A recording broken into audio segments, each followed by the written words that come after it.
तर बाळांनो, तुमच्या या डाऊट सेशन मध्ये शंभूराजने विचारलेला हा एक प्रश्न आहे. प्रश्न अतिशय सोपा आहे. प्रश्न म्हणते, what is the product of square of 6 and square root of 121 is. या ठिकाणी प्रश्न विचारलाय, व्हॉट इज द प्रॉडक्ट. प्रॉडक्टचा अर्थ होतो या ठिकाणी बाळांनो गुणाकार. काय होतो? गुणाकार. तर गुणाकार करायचा आहे तुम्हाला.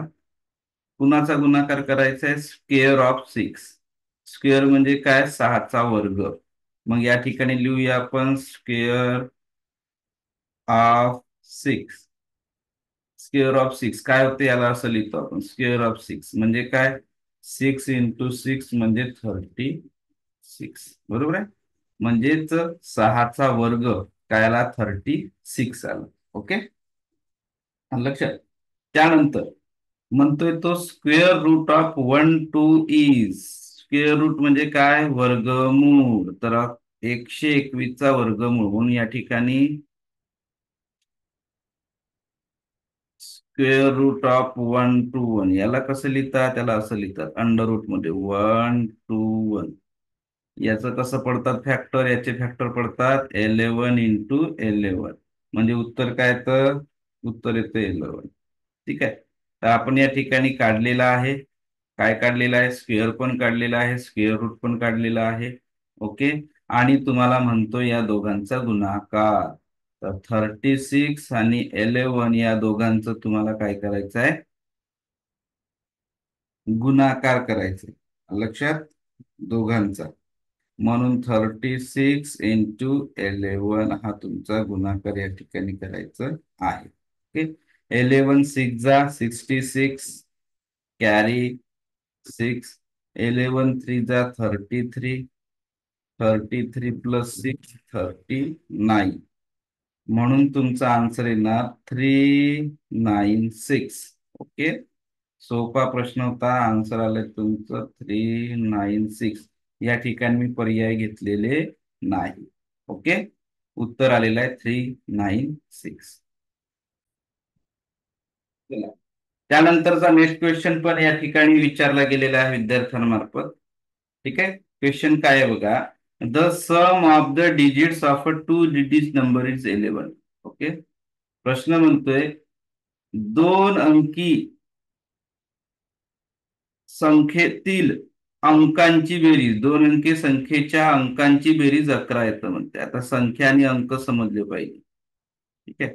जसं या ठिकाणी मी संख्या घेतोय, 94 ही झाली संख्या, याला म्हणतात नंबर. ओके. नंबर म्हणजे संख्या. आणि या संख्यामधले जे 9 आणि 4 याला म्हणतात डिजिट्स. डिजिट्स म्हणजे काय? अंक. तर तो काय म्हणतो? संख्येतील अंकांची बेरीज 11 येतं म्हणतं, 11 येतं म्हणतं. येतं का? चेक करा. 8 + 3 11 येतं, पहिलं ऑप्शन. दुसरं 7 + 4 येतं. त्यानंतर 4 + 7 येतं. नंतर 3 + 8 येतं. त्यानं जसं म्हटलं तसं पहिल्या कंडिशन नुसार चारही ऑप्शन बरोबर आहे. नेक्स्ट काय म्हणते? When the 27 is added to the number. समजा या संख्येमध्ये आपण 27 ला ऍड केलं. Okay. So we get a number with a digit interchange. Interchange म्हणजे काय? अदलाबदल. इंटरचेंज म्हणजे काय? अदलाबदल. अदलाबदल म्हणजे काय? एककाच्या ठिकाणी दशक जाणे, दशकाच्या ठिकाणी एकक जाणे, याला म्हणतात अदलाबदल. एकक जिथं आहे त्या ठिकाणी दशक जाणे, ज्या ठिकाणी दशक असेल त्या ठिकाणी एकक जाणे, याला म्हणतात अदलाबदल. ओके. मग आता एक एक ऑप्शन घ्या आणि त्याच्यामध्ये काय करा, मिळवून बघा. पहिला ऑप्शन घेतला 38. 38 मध्ये समजा जर आपण 27 ला ऍड केलं तर मिळतं का बघा. 10च्या 0 हातचाला 1, 9 आणि 1 10. काय उत्तर आलं? 100. म्हणजे अदला बदल झाली का? अदला बदल झाली का? नाही झाली. दुसरा ऑप्शन चेक करतोय ऑप्शन आता. ओके. दुसरा ऑप्शन आहे 74. 74 मध्ये तुम्हाला पुन्हा 27 ऍड करायचं. काय आलं? 11 चा 1 कॅरी 1 10 101 आलं. मग या ठिकाणी अदला बदल झाली का? द ला ब द ल झाली का? नाही झाली. तिसरं ऑप्शन घ्या, 47. ओके, चला 47 मध्ये 27 ला ऍड करा. काय आलं? 14. आणि या ठिकाणी 6 न 1 7, 74 आलं. अदला बदल झाली का बघा? द ला ब द ल झाली का बघा? झालं. काय झालं अदला बदल? तुमच्या लक्षात येईल बघा. अदला बदल काय झालं? अदला बदल हे झालं की 7 हा इथं बघा, 7 हा या ठिकाणी आला आणि हे या ठिकाणी आला. अदला बदल झाली या ठिकाणी. तुम्ही जर लास्ट ऑप्शन चेक करतो म्हणत असाल, लास्ट ऑप्शन चेक करू शकता. D option 38. याच्यामध्ये जर तुम्ही 27 ला जर ऍड केलं, 7 5 12, सॉरी 15, 7 8 आणि 5 आणि 1 7, 6 4, इंटरचेंज. ओके, इंटरचेंज झालं का? नाही.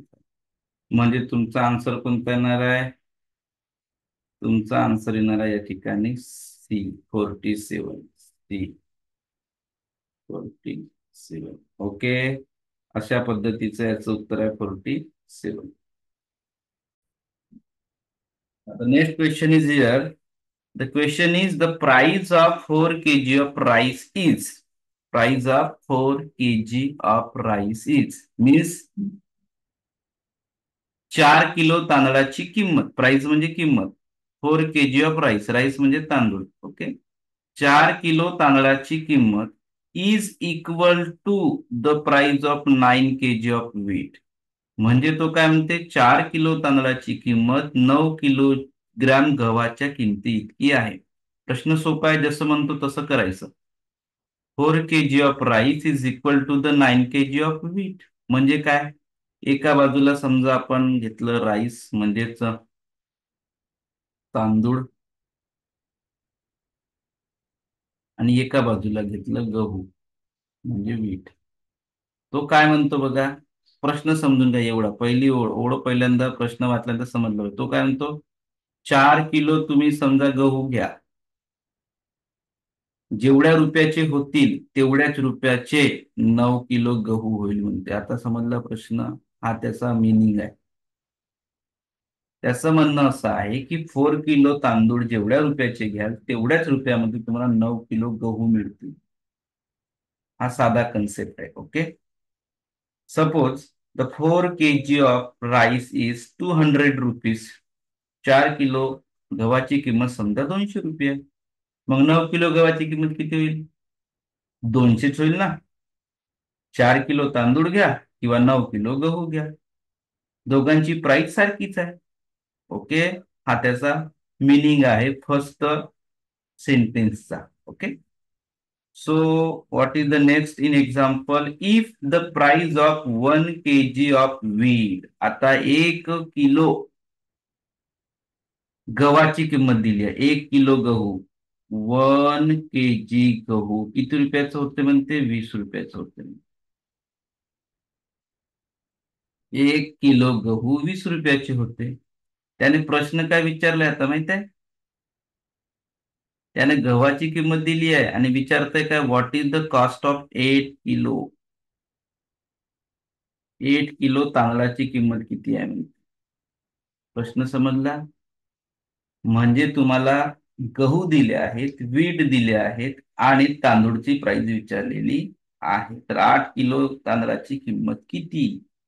मग आता लक्ष द्या, या ठिकाणी तुम्हाला काय दिलंय? 1 केजी ऑफ वीटचं प्राइस दिलेलं आहे.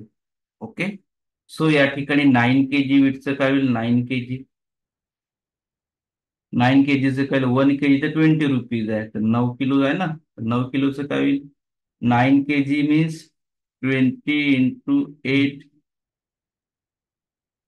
सॉरी 20 इंटू 9 काय येणार? 180 रुपये. बरोबर आहे. म्हणजे 9 किलो गव्हाची किंमत 180 रुपये. तर मग 4 किलो तांदळाची पण किंमत 180 होणार. हम्म 4 किलो तांदळाची पण किंमत 180 रुपये होणार. बरोबर. हे बघा, होईल की नाही होईल? 1 किलो गव्हाची किंमत 20 दिली होती. ओके. मग आपण काय केलं, 9 kg काढलं तर 108 रुपीज झालं. पुस्तकामध्ये तुम्हाला दिलेलं होतं 4 kg ऑफ राईस. ठीक आहे. तर उत्तर 180. मी तुम्हाला विचारलं 8 किलोची किती होतील. मग 8 किलोची किती होतील हो? 4 किलोचे 180 तर 8 किलोची किती होते? डबल नाही करावं लागतील. हम्म काय होणार? 8 kg ऑफ गहूची किंमत करणार 180 × 2. 18 दूने 36. ओके. 360 रुपीज. 8 किलो गव्हाची किंमत 360 रुपये होईल. 8 किलो म्हटलं ना. त्याने समजा विचारलं 2 किलो गव्हाची किंमत किती होईल, तर उत्तर सांगता आलं पाहिजे. त्याने विचारलं 1 किलो तांदळाची किंमत किती होईल, सांगता आलं पाहिजे. ओके. व्हेरिएशन बदलतील ना. पुस्तकामध्ये 4 kg ऑफ राईसची की प्राइस दिली होती 180 रुपये. मी या ठिकाणी 8 किलो विचारलं. 8 म्हणजे काय, चारच्या डबल आहे ना, दुप्पट आहे. म्हणून तुमचा आन्सर काय आला या ठिकाणी? हम्म आलं लक्षात? डबल केलं. तुम्हाला तो 1 kg ऑफ राईस विचारू शकतो, 2 kg ऑफ राईस विचारू शकतो, 3 kg ऑफ राईस विचारू शकतो, 5 kg ऑफ राईस विचारू शकतो. आलं लक्षात? 2 kg ऑफ राईस विचारला तर 180च्या कमी होईल, किती, 90 होईल. 1 kg ऑफ राईस विचारला तर किती होईल, 45 रुपीज होईल. मीन्स तुम्हाला क्वेश्चन मध्ये काय व्हेरिएशन विचारू शकतं किंवा कशा पद्धतीने प्रश्न आहे त्या पद्धतीने आन्सरिंग द्यायची. असं नाही की पुस्तक म्हणजे एखादा क्वेश्चन आपण या पद्धतीने आला होता आणि या पद्धतीने केलं म्हणजे जसाच तसाच आला असेल, नाही. अशी चुकी कधीच करायची नाही. जेव्हापर्यंत तुम्ही क्वेश्चनला रीड करत नाही तेव्हापर्यंत आन्सर काढायचं नाही. नाही तर मुलं काय करतात, अरे पहिली ओळ पाहिली, 4 किलो गव्हाची किंमत, तांदळाची किंमत 9 किलो अरे हा तर प्रश्न झाला होता, हा तर तोंडपाठच आहे. करून टाकायचं टिक मार. जर ऑप्शन असेल तर उत्तरही करतील. ठीक आहे. आन्सर येतो या ठिकाणी डी.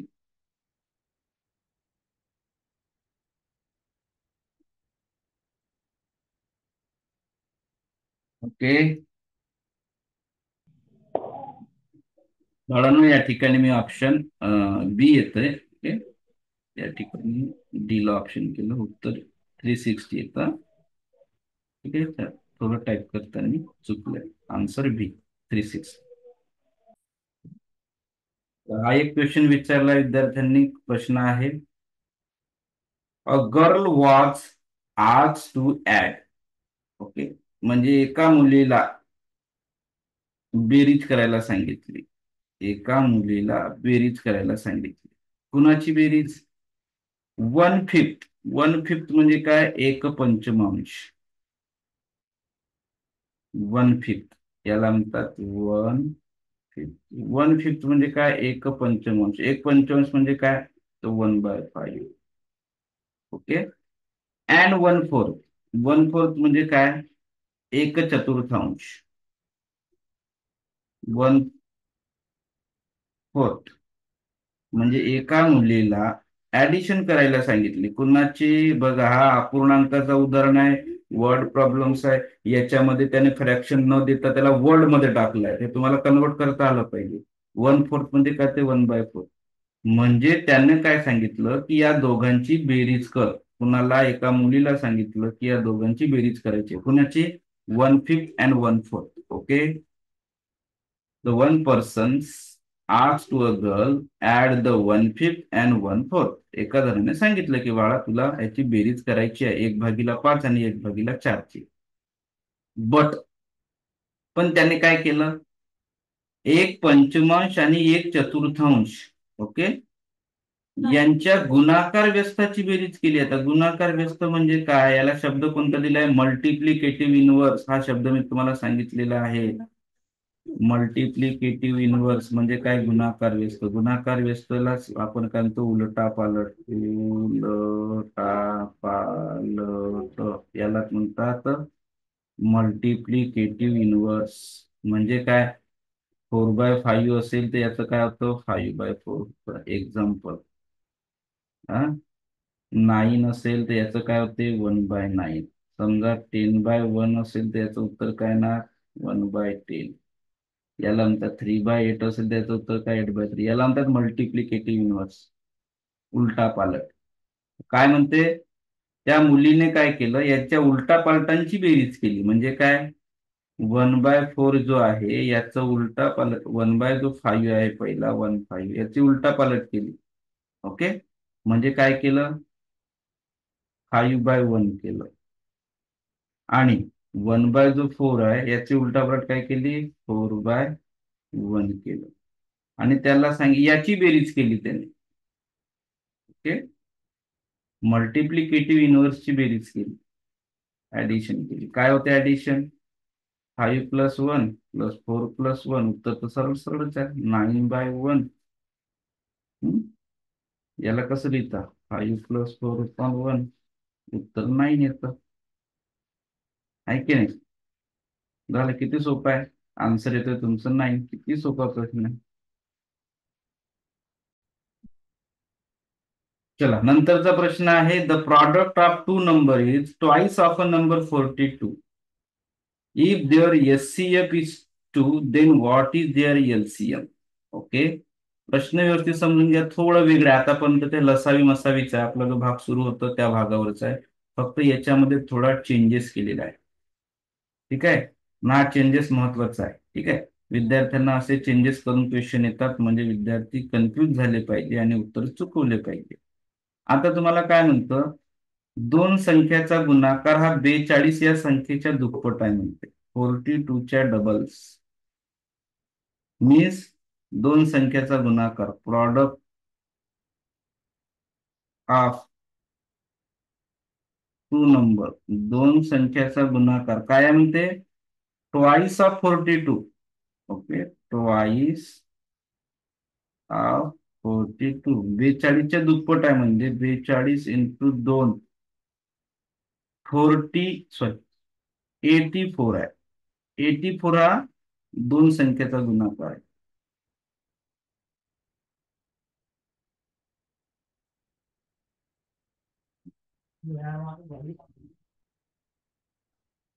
ओके, आता तुम्हाला या ठिकाणी एलसीएम आणि एचसीएफ दिलेला आहे. मीन्स फॉर्म्युला आपला कोणता आहे, एचसीएफ इंटू एलसीएम बरोबर फर्स्ट नंबर गुणिला सेकंड नंबर. झालाय, बरोबर आहे उदाहरण, फॉर्म्युला शिकलो ना आपण. हम्म? बरोबर आहे की नाही. हा, लसावी मसावी गुणिला पहिली संख्या दुसरी संख्या.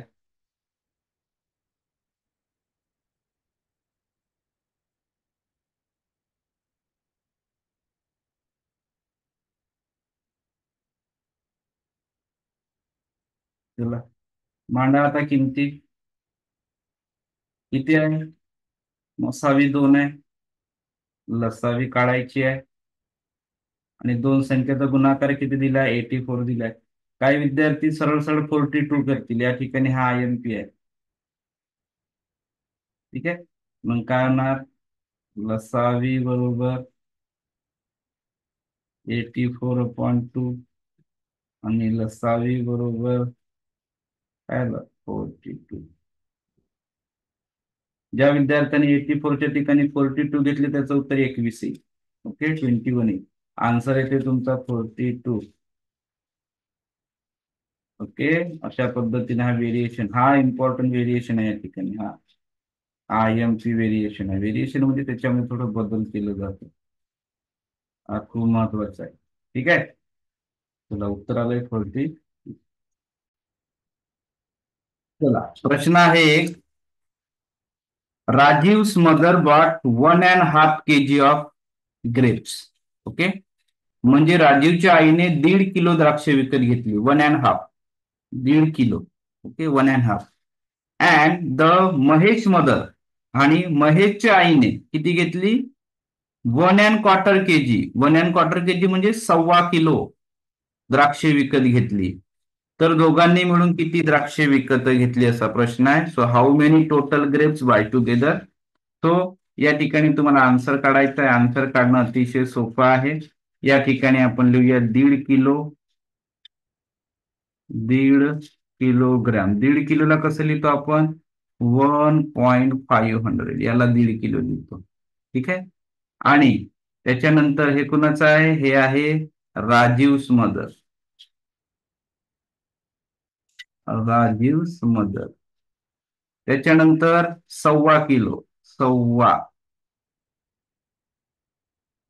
सव्वा किलोग्राम कसं लिहितो आपण, 1.250 याला म्हणतात 1.25 किलो. ओके. हे कुणाचं आहे, हे महेश मदर. हे महेशच्या आईने घेतलं. प्रश्न विचारलाय दोघांनी मिळून किती घेतलं, तर दोघांची बेरीज करा.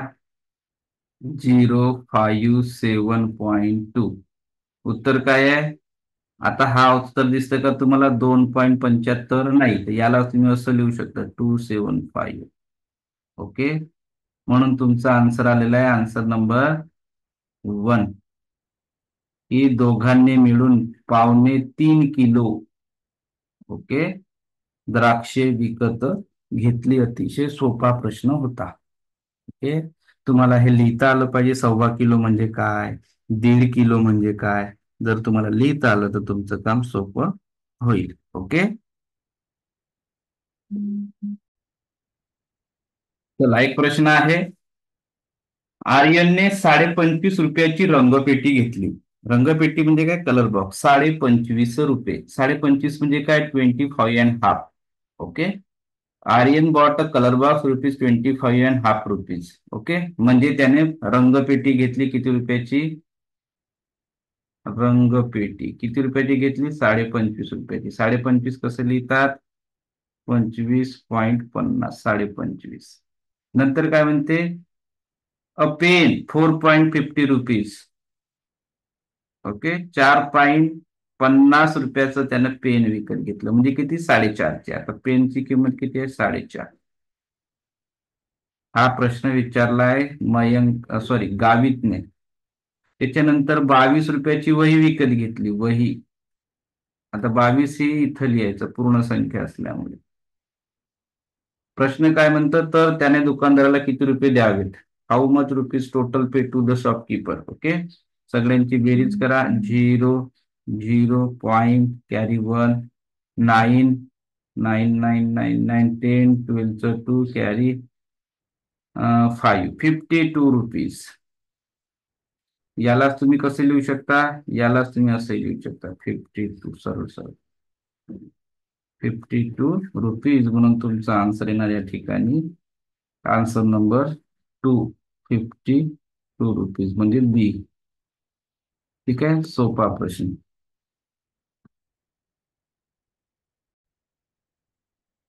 तर बाळांनो, हा एक पुन्हा क्वेश्चन, हा फक्त तुम्हाला ऑब्झर्वेशनने सॉल्व्ह करायचा आहे. ओके. काही विद्यार्थी म्हणतील की मी सरळ सरळ याचं मल्टिप्लिकेशन करतो आणि उदाहरण सोडवतो, असं नाही. ठीक आहे. याला ऑब्झर्वेशन सोडवायचं. त्याने म्हटलं पण आहे, पुढील प्रश्नसंचाचे निरीक्षण करून उत्तर द्या. म्हणजे जसं तो कंडिशन मांडेल त्या कंडिशन तुम्हाला अप्लाय करायचं आहे. ओके. काय कंडिशन आहे बघा. ब्रॅकेटमध्ये दिलाय 2 × 2 -1 × 1 आणि या दोघांची बेरीज दिली आहे 3 केलेली आहे. म्हणजे काय केलंय बघा, या दोघांमधला 2 घेतलेला आहे आणि या दोघांमधला 1 घेतलेला आहे आणि दोघांची ऍडिशन केली आहे. ओके. काय झाली पहिली कंडिशन. दुसरी कंडिशन बघा, असंच दिलंय काय, 3 × 3 -2 × 2. या दोघांमधला 3 घेतलं, या दोघांमधला 2 घेतलं आणि यांची बेरीज केली 5. बरोबर आहे. ही कंडिशन. त्याच्यानंतर तिसरी कंडिशन घेतलेली आहे 4 × 4 -3 × 3. तिसऱ्या कंडिशन मध्ये काय केलं त्याने, या 4 × 4 चा 4 घेतला, 3 × 3 चा 3 घेतला आणि दोघांची बेरीज केली, उत्तर 7 काढलं. आलं. त्याच्यानंतर घेतलंय 5 × 5 आणि 4 × 4. ओके. 5 × 5 चं 5 घेतलं आणि 4 × 4चं 4 घेतलं, दोघांची ऍडिशन केली, उत्तर काढलं 9. ठीक आहे. आता सेम तुम्हाला हा क्वेश्चन दिलेला आहे. काय क्वेश्चन दिलाय, काय 73 × 73 -72 × 72. काय होणार, काय होणार, सेम तोच पॅटर्न या ठिकाणी अप्लाय करायचा आहे. काय होणार, 73चा 73 होणार आणि 72 होणार. इथं मायनस मायनस होतं, सगळ्या ठिकाणी प्लस केलं तर या ठिकाणी पण प्लस होणार. याचं जे उत्तर येईल ते तुमचं आन्सर. 5 7 दुणे 14, काय आलं 145. उत्तर काय ना, तुमचं आन्सर येणार 145. लॉजिकली काढायचा आहे आन्सर. ओके, चला, व्हेरी गुड. हा तुमचा अशा पद्धतीने या ठिकाणी आपण आज डाऊट घेतले. ठीक आहे, चला, या पद्धतीने उत्तर आलंय 145. ओके.